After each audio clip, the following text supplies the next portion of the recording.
Hi.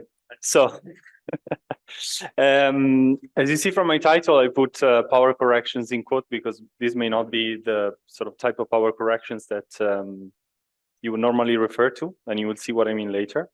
But more importantly, I want to stress that this talk is basically recycled from sort of theory challenges talk that I gave in Melbourne last month. And the reason is summer was just before this, so I was lazy. But I still try to put in something that is interesting. The first part, though, is before going into the sort of power corrections part, I want to stress what is the main thing that is already in what we typically refer to as high precision event generators. And first, let me just remind everyone, although I'm sure every one of you know what an event generator does. Basically, it's a tool to produce something that represents what happens in an accelerator, right? So, for example, in this case, sorry, I made a mistake. What's this? In this case, right, I think it's a TT bar Higgs event with all the radiation that comes with it, right? And with this, I can actually directly compare to what Atlas and CMS, for example, or HCV or whatever, do measure. But the way this works, I mean, to do this in a fully complete whatever way, it would be almost impossible. So I have to rely on some approximation. And typically the approximation that we all use and love is factorization, right? Which you can formulate in many different ways. But intuitively, what you would normally sort of agree upon is that you have two things that happen at two completely widely separated scales, right? One, the hard scattering happens at roughly 1 TeV of energy. Whereas anything that has to do with hadronization, hadron decay, whatever, happens at scales that are of the order or lower than 1 GeV. So you have roughly a factor of 1,000 between the two, well, actually more in general. So you would typically argue that these things cannot know about each other very well. Or if they do, right, the amount of knowledge they have about each other would scale like something like 1 GeV over 1 TeV. So we can safely neglect anything that has to do with that. And this is essentially what I will refer to as power corrections, right? So the argument being that you have one hard scale and one low scale, typically in modern event generator doesn't hold. Because what you typically, it would hold if you were to look at a fixed order cross-section at fixed scales, but already if you look at fixed order cross-sections at hadron colliders where you probe a wide range of axes, parton axes, right? You would have both high and low energies. So already there, this argument where you have a large scale and a low scale doesn't hold very well. Although we know, I mean, we can compute actually these things, but in general, it's more complicated. For example, if you look at distributions. But the power of this is that I'm able to ask, I don't know, Lorenzo Tancredi or someone who does higher order calculation to compute this scattering at very high precision. I can ask Gavin Salam, who's now interested in evolution of showers, to do his shower at higher precision. I can combine the two without them talking to each other, right? And I put this in my code and I run it and I say that I did the calculation. I'm joking. But this is pretty much how it is, right? Typically, the name in the games are obviously Pythia, Sherpa, Hervig, that are known as general purpose event generators. And then you have Margraf, Pau, Gmillo, and Geneva that sort of are referred to as higher order shower. But what happens typically is, as I said, you have someone who does the calculation. You take, for example, the PT of the vector boson, you compute it. A leading order, you see, when you compare to data, that you're doing an extremely poor job. So you start including higher order, fixed order. You see that still, I mean, it's a bit better, but you're still doing quite a poor job, and you need to resort to even higher orders. And these are as a wild amount of complications, as everyone here in the audience know, as some of you are authors of these subtractions, but you need to perform a subtraction that is typically very hard. And it's good that sort of the community has devoted so much interest in doing this, because this allows us to do this calculation. But when you actually compare against a differential distributions, this is not enough, right? Even a next to next leading order, you're not doing a good enough job. To get even close to data, you need to evolve, you produce your R final states, right? And you have to evolve them down to a low scale. And typically you do this with the shower. And when you do that, you see that indeed you now get a good agreement. So one piece alone of the picture that I showed you before is basically worth nothing. You have to do everything to be able to compare. But essentially the shower part, as opposed to the fixed order part, has been basically dragged along since the 1970s, all right, since the 1980s, because the original model of order Parton shower of Wolfram is, to all purposes, unchanged. All that changes the technical details that go into that, but the sort of the algorithm and the idea behind it is unchanged. And what is the idea? You again, this is all things that are well known. You take your hard things that you produce and you dress them with radiation, and you do that as many times as you have energy for doing. Typically ordering the emissions in some variable t, which can be angle, the KT of the dipole, the KT on the antenna, or whatever you came up with.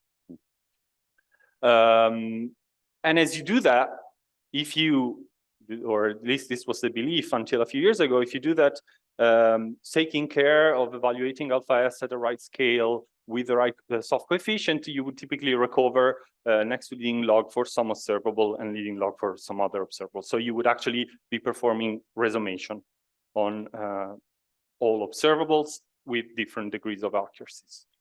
However, this is what has changed in the last, I don't know, 7 years or so, 6 years or so. This has been found not to be true.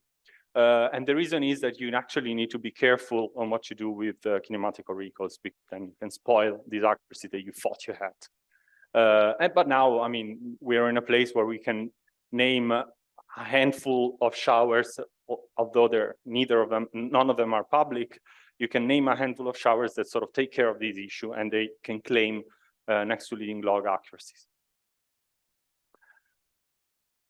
And then, of course, I mean, you can use the shower to sort of compute what the difference between not having an emission and having one emission is, or one emission and two emissions is, and then you can use this to subtract the double counting between all these matrix elements, and you can sort of combine them a la CKKW FXFX to sort of produce more final states that you can compute at fixed order.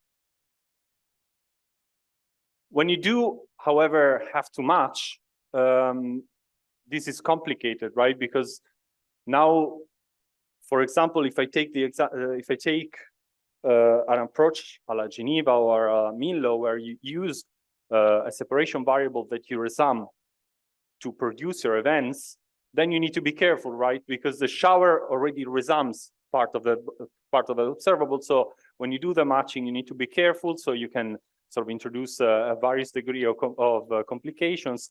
And at the same time, even a next to leading order, right? If you match a next to leading order calculation with a next to double log, in this case, accurate shower, the first emission that you sort of generate a next to leading order to do the matching may be less accurate than the shower, so you need to be careful here. So you see, there is a wild degree of complications here too, similarly to what the subtraction word was. However, if I now, again, want to compare to data, now I take a different observable, because this is typically the one that is used to do these things, right? I take, for example, E plus E minus, and I compute the Frege rate, essentially as a dependent on the Y cut, which is a parameter of the jet clustering, and I sort of produce my shower events. Again, I see that I mean, they're not good enough to compare to data, and I need to do something else, right? And you all know what this is. This is done. The reason why this doesn't work is that I have not included hadron effects. I have included hadronization and hadron decays. But if I do, this is not the result that I get, right? The red line that is plotted here is not the result that you get by just tuning. This is the result by just turning on hadronization. This is the result that you get after you have tuned your hadronization parameter. Okay? So what happens is you take a bunch of these observables, right? You have a model that depends on a bunch of parameters, and you tune the value of these parameters based on the observables that you think are most relevant in E plus, E minus. And then you say, okay, fine. I believe that my approach is universal, which means that I tune my parameters in E plus, E minus, and I go to DIS, and I use the same hadronization model. So what is the thing that makes us believe that this works? Well, the reason is we know, for example, for Parton distribution functions, that we can do that, right? You take your hard coefficient functions, your calculations, you know how factorization work, you basically fit the initial condition, and you know what the evolution is. So you can relate, I don't know, the Parton distributions that you calculated in DIS low energy to the Parton distributions that you use in Drelian at LHC, right? However, what is done here is not the same. What is done here is basically say we're actually fitting some of these energy dependence inside the hadronization. And we're basically fitting part of E plus, E minus LEP data inside our hadronization model and hoping that everything works. And indeed, I don't have data because it's not me that is doing this work, but indeed there are proof now that this is not true, right? So if you fit your hadronization model in DIS data, or you fit it in E plus, E minus, you get different results. And they're not just mildly different, they're quite different. So I think, and this is part of the power corrections, right? Because essentially you would think that the effect of turning on or off the hadronization or changing hadronization model, and you will see it even in Simone, I think, has some shower plot in his talk, but you will see that whenever you turn on the hadronization, typically you don't get an effect that is of the order of lambda QCD over your hard scale, right? It's typically of the order of 100%. In this case, right, it's even more. So I think we really need to get to a stage where we can sort of separate, even in Monte Carlo event generation, because we know how to do that, for example, for single observables, but we don't have a recipe to do that in general, right? To separate what is the still perturbative evolution, if you want, of the power corrections of these, of the non-perturbative corrections with respect to what is the initial condition. And pardon me if the language is maybe not appropriate, because here we're doing something that is more general than we do, for example, for PDFs or fragmentation functions. And now let me turn to my favorite. If you know me for a while, you know that these are my favorite type of power corrections, mask corrections. And I have to say that I want to say this loud, although I may have said this to some of you, people in the audience, that I'm quite happy, because when I started my PhD, I remember maybe it was my second or third year, I was talking to Stefano Frizione, among other, in a group, and he was telling me, well, what you're doing, I was doing Z plus heavy flavor, I think, or X plus heavy flavor. They said, what you're doing is good community service, but nobody cares, ultimately, whether you do it or not. And apparently, by Simone's talk, Giovanni's talk, or by just looking at the fact that now even Claude, when he computes and QBello calculation, wants to do matching, whatever, I have to say that I'm happy that he was wrong. But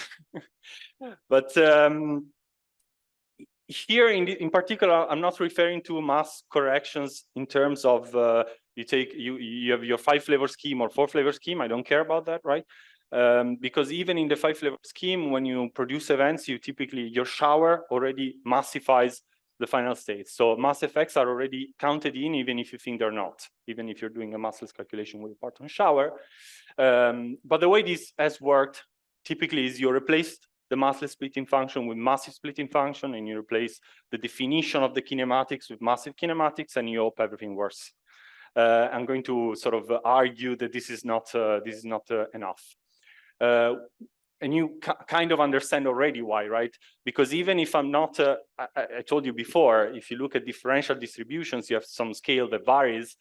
It's not trivial anymore, the argument that you have one low scale and 1 hard scale, and everything scales like the ratio of the two, because now you have more scales, right? So already, if Q is fixed and B is fixed and C is fixed, you can see that you can construct different ratios, and not all of them will have the same sort of absolute value, the same absolute scale.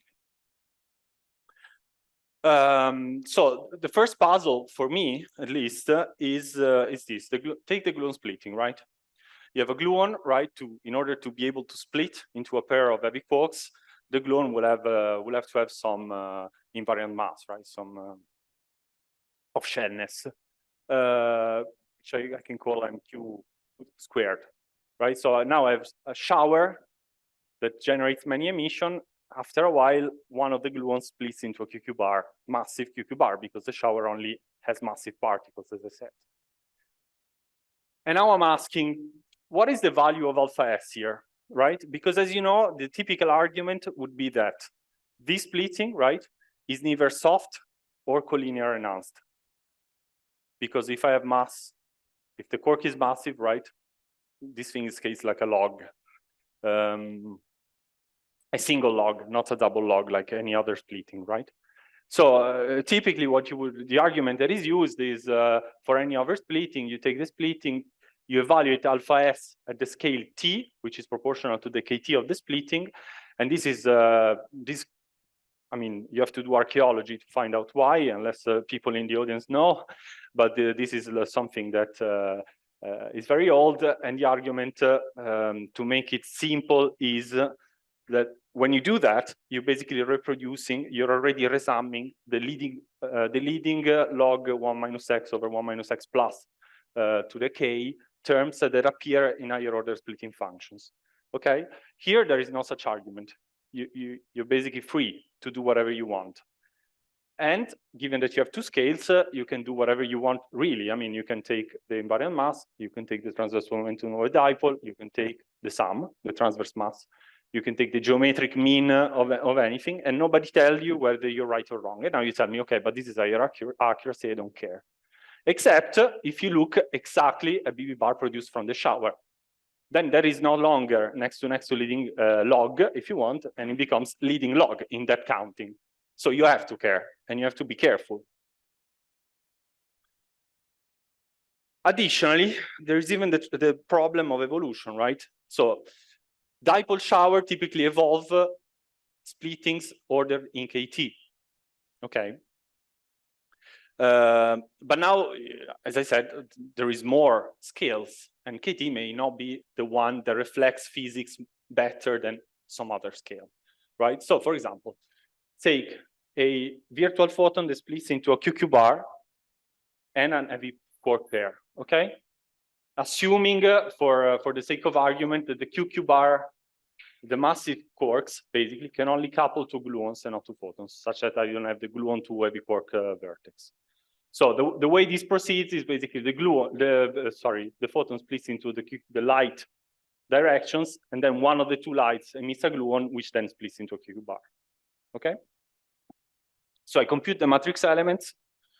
I normalize that by the virtual photon to light QQ bar, such that I only get basically the splitting of the gluon into a QQ bar pair. I compute the matrix element, and I mean, I save you from the long equation that is there, but what interests me is in the matrix element, I get dkt over kt, where kt is the kt of the QQ bar pair as seen in the gluon's frame. Okay. Which would be exactly the same as the shower, right? I'm taking an approach, now I want to compare to the shower. Now I take the Born process, that is virtual photon to QQ bar, and I let the shower, plus gluon, sorry, and I let the shower produce the QQ bar pair, okay? So in a dipole shower, this KT is if you want, is the invariant KT of the shower, so it's 1 over the econal, if you want. Okay, so I know I can relate the two. I know how to relate the two, and the equation is simple, is this. And if I assume, because the shower produces only collinear emission, if I assume that the KT of the emission is much lower than the center mass energy, right, I can basically tell you what this value to, right? This amounts to the invariant KT plus the invariant mass of the gluon. But now you see, right? If I plug that back in, I get a shift. So I get a Jacobian peak basically in distributions as seen from the shower, which is different, which does not reflect the fixed order matrix element. Obviously, the total integral is the same. So if I'm looking at distributions that do not involve heavy quarks, I don't see any difference, right? Because it's true, I'm shifting the denominator, but I'm also shifting the lower value of integration. So in the end, the net integral is the same, but any distributions will see this. So I hope I convinced you that you cannot, to have a meaningful descriptions of heavy quark in parton showers, you cannot simply take your take whatever you had before, replace the splitting functions and the kinematics, because you need to be careful. There is another thing that I didn't want to mention, but then I reflected again on Giovanni's talk yesterday, and I was wondering, actually, I'm going to ask you later, but I was wondering what you do, because now, for example, if we take the result from an NPDF that there is an intrinsic charm, when you do calculations with intrinsic charm, you need to be careful now, because the way these PDFs are computed with massive initial states. So if you are to use them in hadron collider setup, you need to be careful that when both of the initial state quarks, when you have channels, for example, CB, well, in this case, it's suppressed by CKM, but in general, you can have, you have uncancelled divergences starting from next to leading order. And even in the case where you don't have them, so for example, V plus C, you can do sort of keep retaining the mass of the initial state quark without this term. We don't know whether these things will appear in even higher orders, right? Even for massless quarks, because everyone has always ever computed the NNLO term.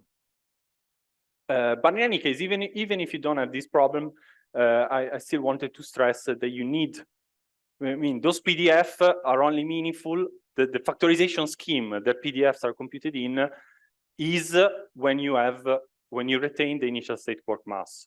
If you don't, you're doing a mistake. Again, you're doing a mistake of the order of MC over Q, but you're doing a mistake.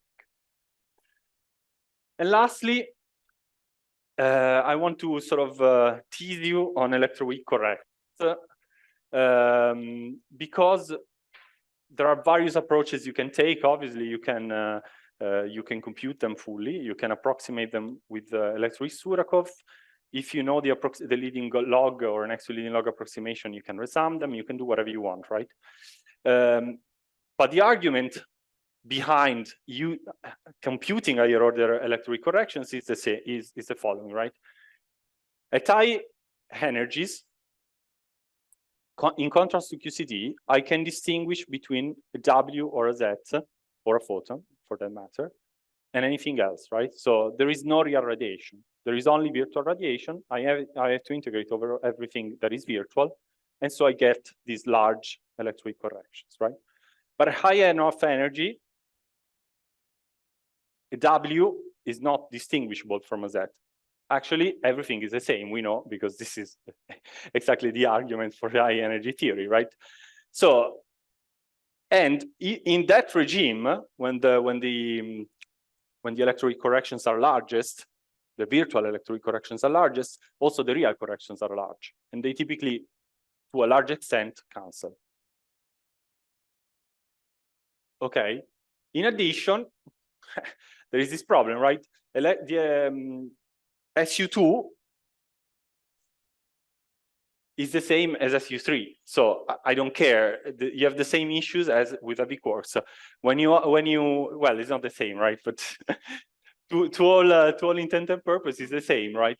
When you are at high enough energy, you can probe a W from the proton or a Z from the proton, and you have the same issue. You have initial state massive quarks in an abelian gauge theory, and you have uncancelled divergences starting from next to leading order. So I don't have a conclusion slide, but I guess my conclusion ultimately is good. I think that the approach that we've taken as a community is the right one. So we take care of the issues that come first, and then we start looking in transverse direction. But I think we are in a position where now we really have to start looking into these transverse directions, because at the moment we can compute M4LO things, but then we're missing 100% corrections or randomization. So it will render your work useless if we don't do it. Thank you.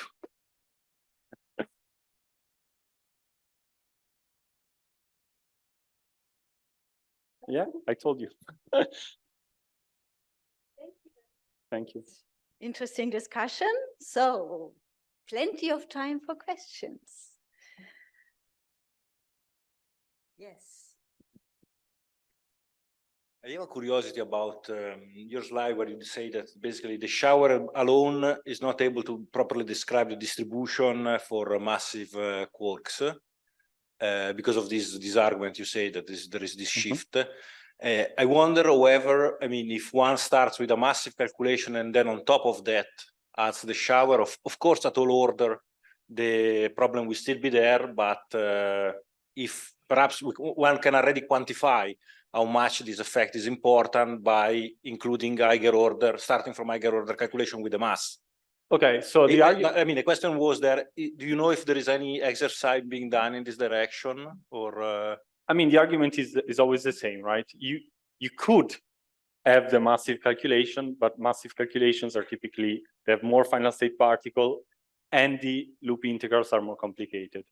So generally, I mean, you use the results that you have, which are typically massless, and then you either massify them or shower them to produce the final state, the massive final state that you need.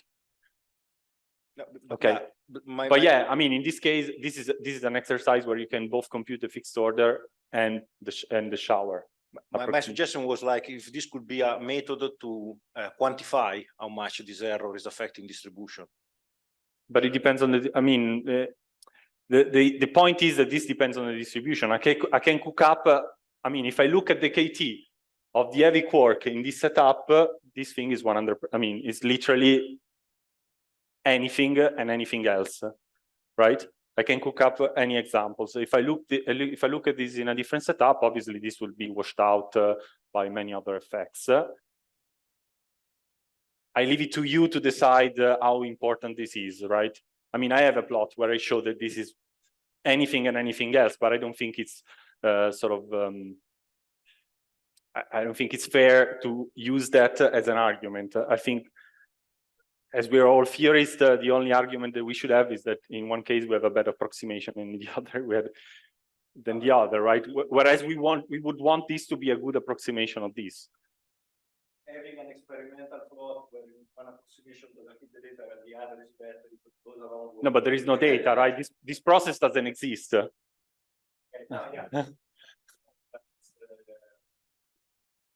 I was wondering whether you see it compared with data.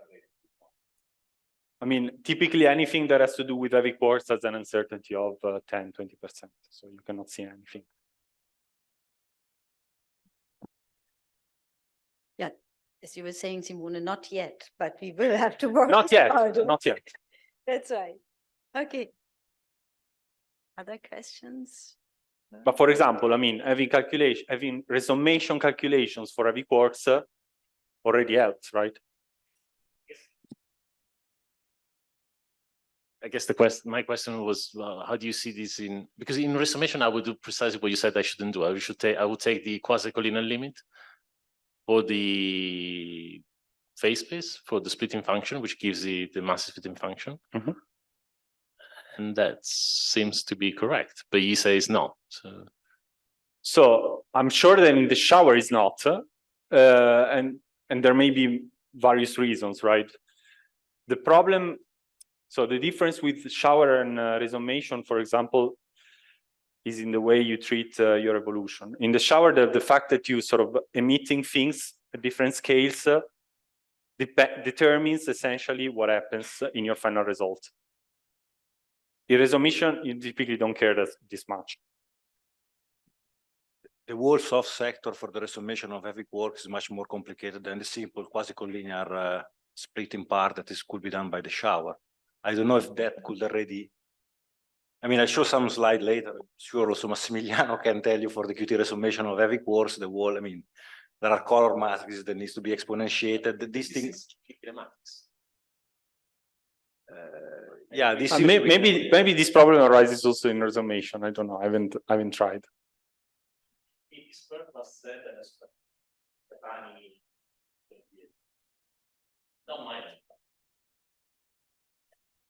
I mean, this was done not by me, right? This is Mike Seymour's 1990s paper. Again, archaeology. But it essentially has to do with the ordering, this thing. So you can see there is another point of view if you want to take it, which is more heuristic. I like it more for general audience talks, but here I wanted to change. That has to do with the formation time of the gluon with respect to the formation time of the heavy quark pair. Okay, so if you compute what the formation time of the gluon is, and you assume, and you do the assumption that the shower does, so that KT is much smaller than M, okay, you basically violate the fact that the quarks is formed later than the gluon. Basically, you get that the gluon is formed later than the quarks, which is impossible. No, this is a gluon splitting in an heavy quark pair. Okay, more questions?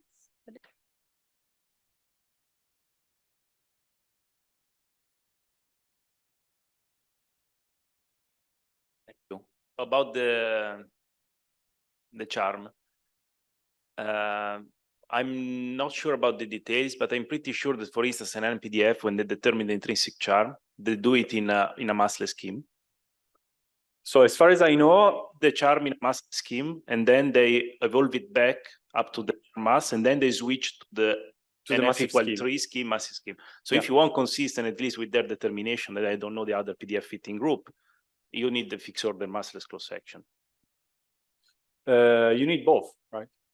Below MC, you need a massive calculation. Well, at the point is simply on the PDF that you determine the intrinsic charm. You don't need any more the. I know, but you need to convolve it with the matrix element. Sure, but you determine PDF on a higher scale, and then you evolve it back, and then you do the matching to the massive scheme. I'm not sure what they do. Well, but the scheme in which the PDFs are computed is F1LL. So in a sense, those PDFs are not MS bar PDF, they're F1LL PDF if you want, and therefore you need to use F1LL to do your calculation. Which, however, it doesn't matter. I mean, again, as long as you know what the mistake is, it's fine.